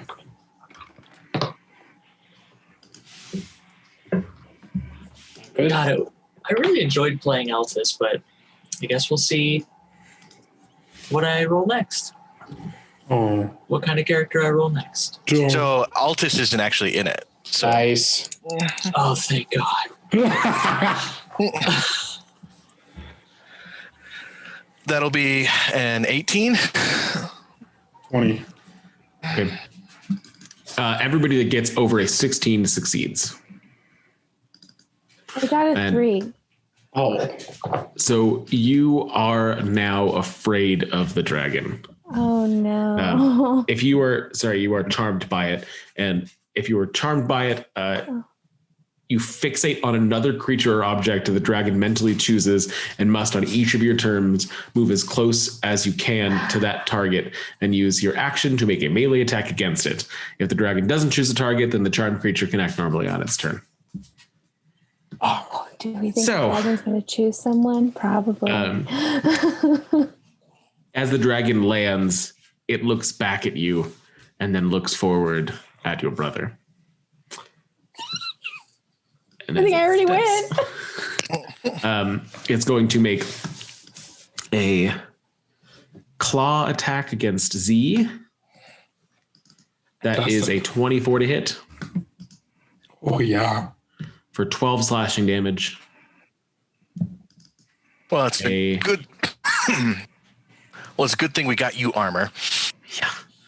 Excuse me, a tail attack against Finnick. That is a 16 to hit. 13 plus dex. Yep, that's the hits. 13 bludgeoning damage. And, excuse me, that is going to be a wing attack against Z. That is an 18 to hit. Yeah, just barely. 9 bludgeoning damage. Woof. As it hits the ground and immediately just flails about. And all right, checking for the breath weapon to be recharged or not. And that'll bring us down to Z. Okay. Does it have any, is it made of metal anywhere? Is there metal on it anywhere? So it is made of Chardalyn, which is like a crystal or rock. Okay. Crap. Does a 22 hit it? Yes, it does. Okay. It's going to take 8 lightning damage, and it cannot take reactions until the start of its next turn. And I'm going to get the F out of here. Okay. Full movement away. Got it. Yeah. And excuse me, Altus, it moved into your area. Can I get that wisdom save from you as well? Yes. Okay, 25. Okay, you're good. And Valin makes it as well. So we're all set there. Okay. And Altus, your turn. Oh boy.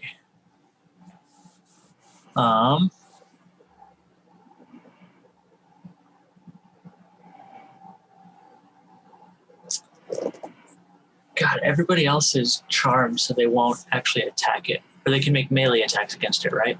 No, the only person charmed is Tempest. Tempest. Yeah. It's Tempest. Okay. Yeah, she's the only one. The one with the biggest weapon. Right. Not a problem. Not a problem. I'm the fastest.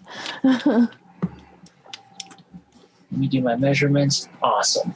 Okay, so I'm going to cast Crusader's Mantle. What does that look like? I imagine I reach under my jacket and grab my pins of Tyr and the Harpers, and I clutch them as holy power radiates from me in an aura with a 30-foot radius, awakening boldness in friendly creatures. Everybody, including me, does an extra 1d4 radiant damage when you guys hit with a weapon attack. So I know Finnick and Z are spellcasters, but maybe Helena can do something. Yeah, that'll help me when I attack my brother. Yeah, when she attacks Tranquil. Is there anything else you can do this round, Altus? And what is now the I'm questioning it. No, what is the good. range of You attack did on it. that? It's like, Or sir, what is the range of effect on that? You can help everybody do that? 30 feet. It's a 30-foot. Oh, yeah, it's a aura. So it actually, it might moves not get with me him. then. Oh, it moves with them. But he's not. He doesn't hit her right now. So I don't think he's within 30 feet of me. No. Cool.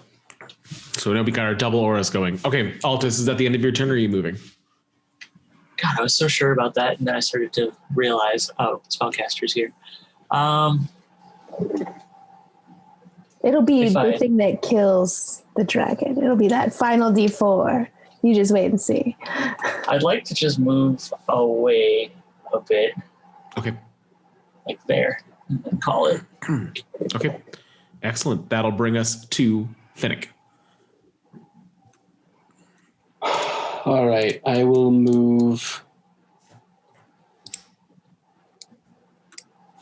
here.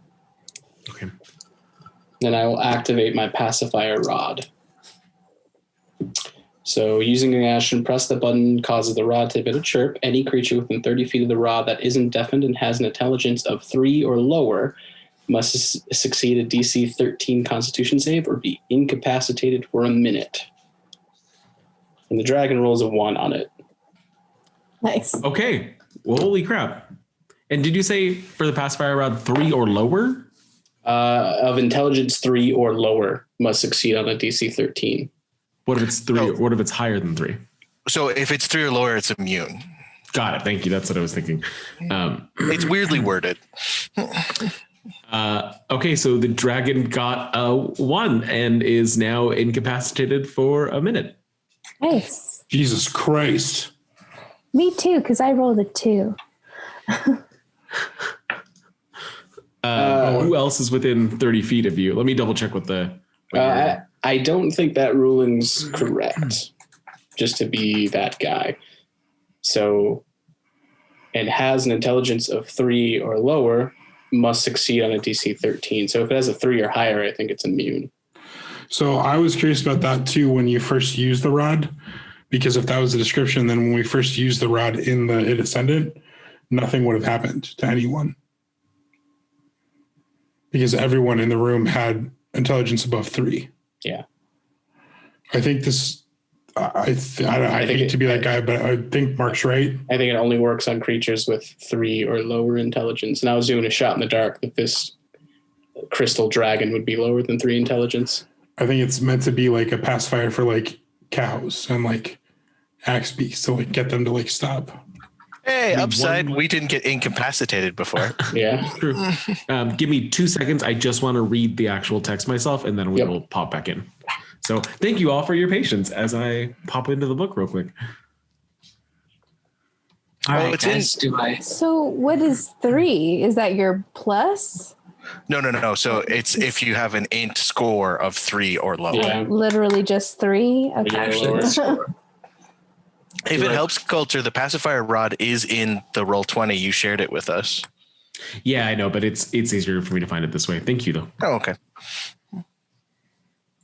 Do I burn spell slots healing everybody once the dragon starts doing stuff? Or do I just use spell slots to attack? I think we're going to need healing. Yeah. I don't know how much HP this thing has, because if it's been fought by several towns, it might actually not be as scary as it seems. You know what I mean? Oh, I Okay. have a gun. Let's So- shoot the gun. It is 3 or lower. The way that they were using it was that their little squidlings and the flesh column had a lower intelligence than that. So the others would use it to control them, as well as like the creepy crawlies that you guys fought. Okay. So no, that will not work. Do you want to retcon real quick? Well, so I'll still use it in character, but can I Okay. retcon using my portent dice? Yes. Okay, cool. Because that was his one plan, his shot in the dark plan. And now he says shit, and As also roll a d4. D4. You rolled a 4? Yep. Okay, cool. Yeah, so you click it and nothing happens. It's just silence. And that'll bring us to Tranquil. And then I'll use the rest of my movement to come over here. Got it. And then that's it. Okay, Tranquil. What kind of action is crushing the Chardalyn's again? Is it an action or is it a free action, like using an item? It's an action. Yeah. Action. Okay.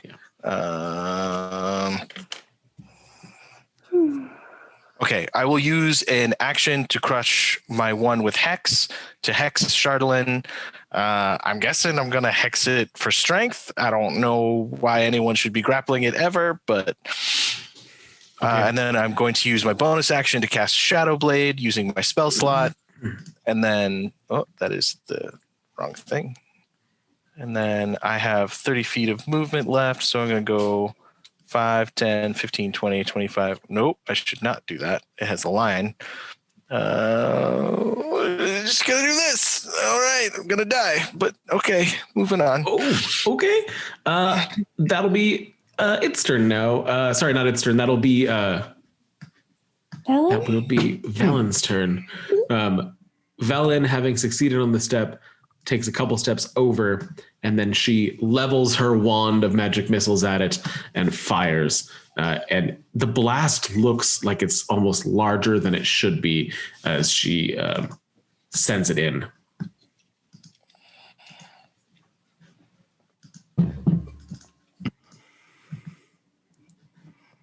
And that is going to be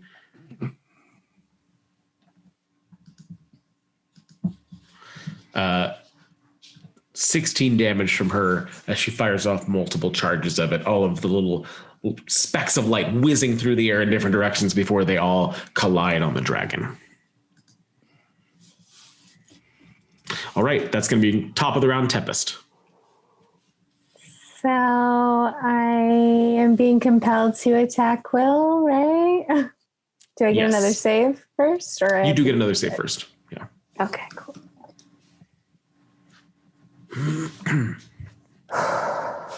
It's wisdom, right? Wisdom. Okay. 17. Yeah, that's success. Yeah. So you're able to shake off the compulsion now and feel the presence of the dragon trying to point you at your brother.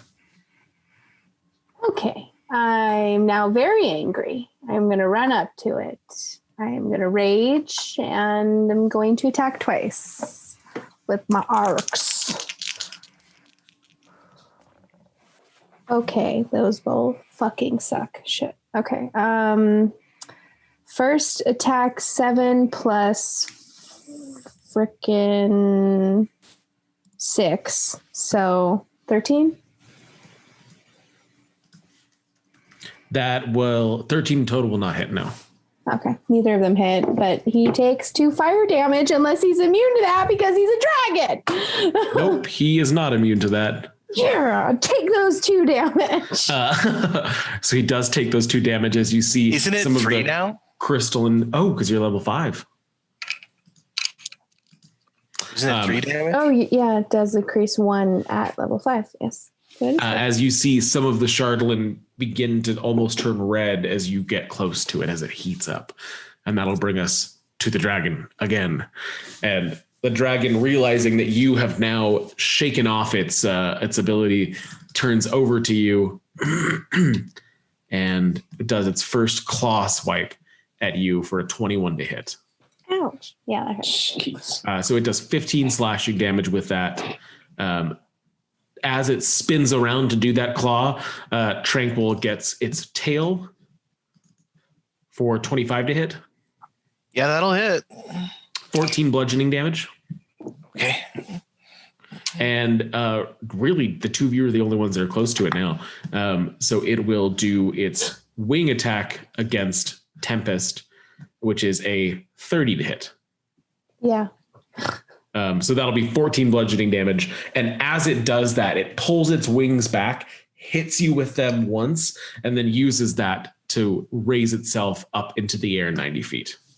But it can have a little hellish rebuke on its way up, right? Yes, it can. Okay. Give me that damage. Let me do this. I just want to do the damage. And then what is hellish rebuke again? The damage Doesn't get a save for that, right? Know? No, he does. And right. I do half. So and that's a dex save? Save is dex, yes. He got a 2. 2d10 fire damage, which is 14 altogether. Excellent. All right. So it is now 90 feet straight up into the air. And that brings us to Z.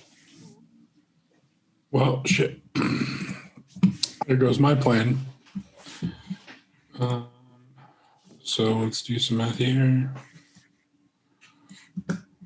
Actually, it's 30.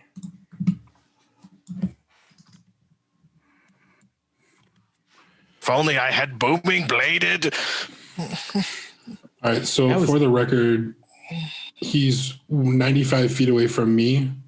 So everyone else should be the same, except maybe Altus is a little more. Just so everyone's aware. Shit.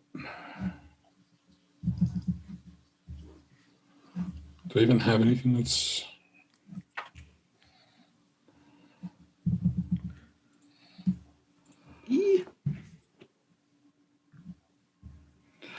Okay, let's Range do spells. okay.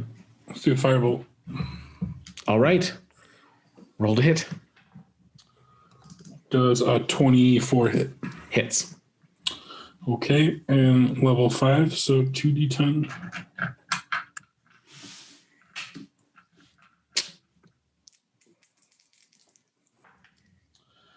That is 18 points of fire damage. Jeebus. Very nice. Okay, that'll bring us down to Altus. Unless you want to move, Z. Actually, can I retcon something? What is it? Can I say I twin spelled that? Yeah, we can do that. So roll to hit for the second spell. Or I can't because I can't hit a second creature. I thought never mind. Can't be the same creature. Nope. Okay. Altus. So if Z is 95 feet away, I'm probably 100, 105, right? Because it's 90 straight up and you're 30 from that, so you're 120. No, it's 95 still. Okay. Sweet. In that I've case, got a calculator open. Thank you. It's like, I'm an engineer. Why don't I know this? This is so Thank you. Yeah. so the goal was sub 120 feet. So what I'm going to do is guiding bolt the MFer. Okay. Excellent. And a ranged spell attack. Does a 15 hit? No. It glances off of one of the wings as it beats them out. Can you do anything else this turn? Besides be sad? And you still have your aura up. Yes. Excellent. That Yes. will bring us to Finnick. What spell did you give us in spell scroll form? There was let me grab it really quick. Sorry. It was fly and Earth and or Maximilian. You asked Earthbind. yeah, you asked for Earthbind. That's what he had. Okay, so it's not Earth and Grasp. No, Earthbind. Okay. I think we said something else, but then he scrolled through and said Maximilian's, and then said a second one down the line. So it is Earthbind then, right? Yes. Cool. All right, I'll cast Earthbind on the dragon, and he rolls a 1 for his strength save. Oh, you still have that. Okay, Yep. Great. All right. The dragon slams back to the ground immediately. So he actually descends by 60 feet per round until he reaches the ground. So he's 30 feet away from the ground now. Mm-hmm. Or by the time next round comes around. Okay. We should all defend Finnick because it's a concentration spell, right? Yep. And that'll bring us to And Tranquil. I'm Unless going Finnick's to gonna move over here. All right. All right. That is going to bring us to Tranquil. So he's 30 feet up and then like 10 feet hypotenuse, like less than 50 feet. Yeah. Yeah. All right. I'm going to send my squirrely boy up to him. He is hexed, so I'm going to shoot him with the crossbow. Okay. Oh, you know what? I'm going to be a cheeky boy, and I'm going to crush my Sacred Flame Chardalyn, and he needs to make a dex save. Okay. That is a 19. So that does affect. Okay. But Shivers does attack him for 16, dirty 20. To hit? Yeah, that hits. Okay.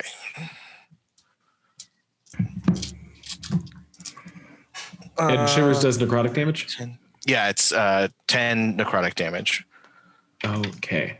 And then he makes a saving throw to reduce his max HP, but if he doesn't have a way of heal, like, just wouldn't bother with it. It is a 19 for that saving throw as well. Okay. Then he does not reduce it. Okay, it was con, right? Yeah. Cool. Okay, that'll bring us to Velen. I keep saying something else. That'll bring us to Velen as she sees you all do this, and she gets this huge grin on her face as the dragon begins to descend lower and lower. And she will cast Chill Touch, which hits for 7 necrotic damage. She got a dirty 20. Ooh. As you see the Chardalyn starting to like crack on its chest from all the damage that each of you are doing. And that'll bring us to the top of the round with Tempest. I'm going to shoot at it again. Twice. Boom, boom. Okay. Well, let's see. That is going to be a 13 plus 4. So 17 and a 10. Just hits. Okay, so one of them 17. hits. Yeah. Okay, and that's going to be my 3d8s. Let's go better this time. 11, 12, plus 1, 13. Pew, pew. Okay, and that'll bring us down to the dragon. As it descends lower and lower, it feels itself being moved. It releases its motion as it tries to make a strength save. Coulter? Mm-hmm. There's no additional save for Earthbind. Once they fail, they fail. Oh, it's got. Thank you. I apologize, guys. I appreciate your help. It's there for a minute. So what I'm trying to figure out from reading the spell is, can it let itself descend faster? It can. I don't know, actually, because it says just it safely descends 60 feet per round until it reaches the ground, but it doesn't say whose round. Yeah. So I was having it descend 60 feet each of Phoenix turns now. What do all the viewers think? Let us know. All right. So with that, it can't really do anything. So I'm going to check for that. And that is a no. And it will hold an action. Ooh. And then I will be back in one moment after I read something. So, and I will say, and because I said this once, so I'll say it again, just so we all are clear on it. The weapon from the aliens did not seem like it did as much damage as it should have. It still did damage, but you could see that it didn't hit quite that hard. Okay. And what kind of damage do those do again? Radiant. Radiant. Okay. Yeah. Okay, so it is holding an action as we move on to Z. Okay, so let me make sure my math here is correct. But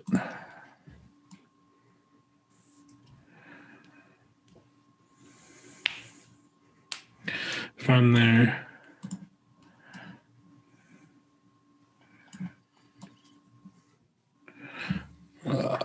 I hate this, having to switch back.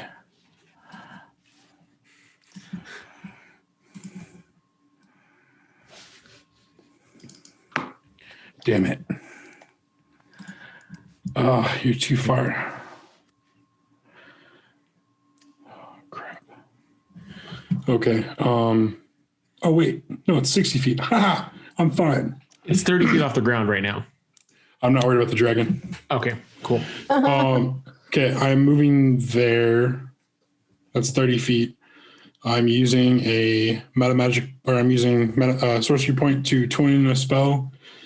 And I'm casting Shield of Faith on Finnick and on Tempest. Okay. Excellent. And Shield of Faith. And if Tempest would like to, I'm going to use my Voice of Authority feature. And if she would like to, she can use her reaction to make one weapon attack right now against the creature, the dragon. Absolutely, but isn't it in the air? Oh, wait, I could shoot it. You can attack however it just says weapon attack. Okay. So you could shoot it. Yeah. Shoot it. So I scream at Tempest, shoot the bitch again. Ah! Shoot her! Oh, no, I got an 11. It's okay. It does We tried. not hit. It goes wide. There's just too much happening all at once right then, and it just kind of glances off. We tried, but you both have +2 to AC now. Yeah. So that would bring us down from Z to Altus. This thing's probably got good wisdom saves, right? Because it makes all of us roll wisdom saves. Who knows? Not necessarily. I mean, it is a dragon, though. And you guys don't have time to have those discussions in combat. That's true. Just go for it. Just go for it. I wish I was better at Dungeons and Dragons. Toll the Dead. Can it make a wisdom save for me? Toll. 18. I'm like 99% sure that passes, and it sure does. It would be very impressive if you had a 19 spell save DC. And I will confirm what was said in the chat. It does have magical resistance. So each of the times that we've been rolling that, those have been with advantage for him. I know he was arguing as to portent. Oh no, I got that whole thing. I was confirming that is a thing. So let's then move on from Altus to Finnick. I will cast Fireball away from my allies, so it only hits that jackass. Oh, me? No. Oh, okay. I mean, normally yes, but not in this situation. It's big enough to where you should be able to do that. So I would like it to make a dex saving throw, please. 16. 16 does just barely make it. Okay, give me that half damage. All right. 86.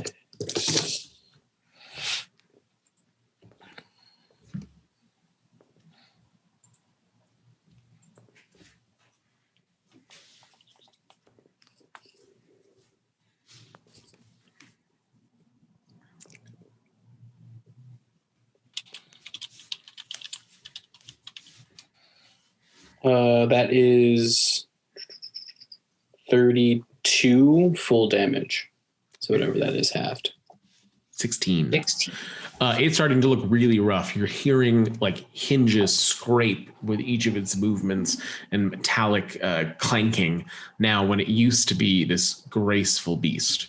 And that'll bring it to the ground, which will trigger its attack. And it is going for...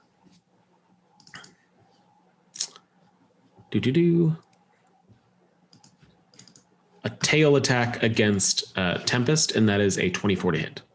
Sure. 22 bludgeoning damage. Oh. You okay? I'm okay. Oh, she's fine. She halves it all. She's fine. She's the rook of the group. Right, and that's going to bring barbarians. That'll bring us to Tranquil, as it is now on the ground. Okay, this is still inside that Crusader order. I'm going to move here. No, I'm going to move here because we do flanking, right? Yes. All right. I'm going to Hexblade's curse it, not Hex, but Hexblade's curse because they couldn't give that a better name.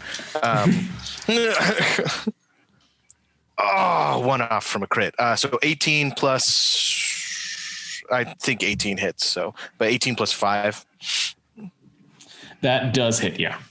Because it's 17. That's 2 Shadow Blade, D8 from Booming Blade. Now I'm level 5, so it does 1d8 when I hit with it. 1d4 from the Crusader's Aura, 1d6 from Hex, and then 1d6 from Sneak Attack. All right.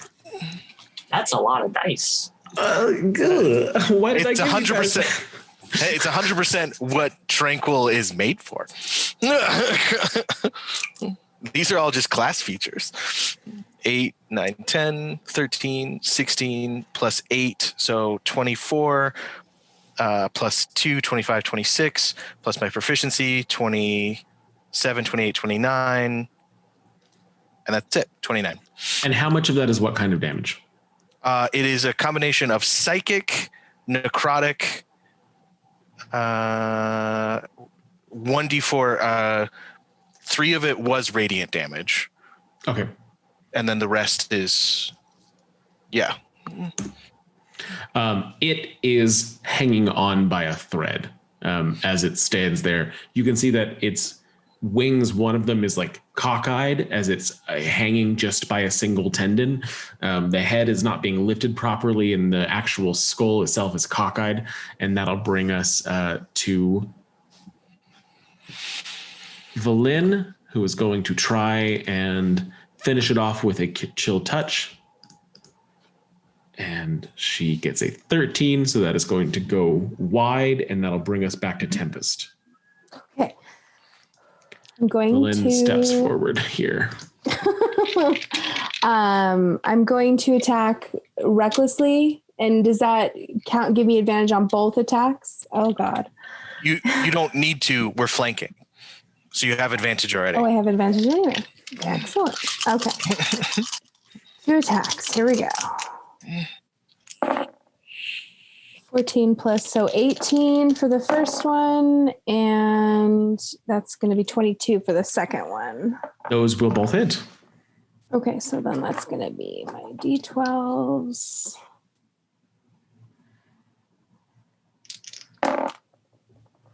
Oh, 9 plus 5, so 14. And then I don't add my proficiency a second time, do I? On the second attack. So what did I just say? Shit. 9. 14 plus 14. Yeah, 14 damage. Okay. Plus 3 for my rage. Excellent. So 17 altogether.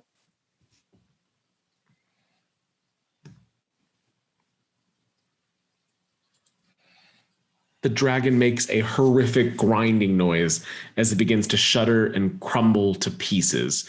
The wings falling to the ground, one of its legs falling off, the tail hitting the ice as its great bulk crashes into the snow. Jagged shards of black crystal flying off in all directions, and you are out of combat. Ew. And that's where we're going to end tonight. So thank you so much for joining us. I saw we had some good chat happening, so thank you so much. I don't know if it's pronounced Dosivid or Dosivid, D-A-S-ivid, but we appreciate the feedback and the corrections. So thank you so much for hopping in and joining us while we're doing this. Pretty sure Dosivid is one of our patrons too. I'm not sure. Oh, neat. Awesome. That's very exciting. So yeah, thank you. And thank you to everybody else who is watching, liking, and subscribing and leaving us comments on different videos and things. We really appreciate all of that. And we're so excited to get the feedback and to be able to interact with you guys on YouTube and on all the social medias that are down in the links below. And thank you especially to our patrons who have been helping us get this all put together. So we're still saving up to get some new equipment, so hopefully we'll be able to do that in the next couple months here. That is Sparky, David Lugo, David. I mixed up my Davids. David Lugo, David, Daniel, Rio's mom, and most recently Alistair. We appreciate that so much, but we are also happy to talk with all of you on all the other apps. If you do go on the Patreon, it's just a way to throw us a little support, and we also put our after party videos on there, and we're working on figuring out some more content to add on there to fill it out and give you some more stuff to enjoy. If you have stuff you'd like to see, please let us know. Every week we're also putting out more short videos now, so you'll see some Tasha's Cauldron of Everything explainers, as well as hopefully more Chronicles of Darkness content too. And I have been talking for way too long, so we will wrap it up there, and we will finish with our new patron picked tagline: roll for initiative and say your tearful goodbyes. Bye. Good night, everybody. Like my Chardalyn Dragon did tonight. Yes.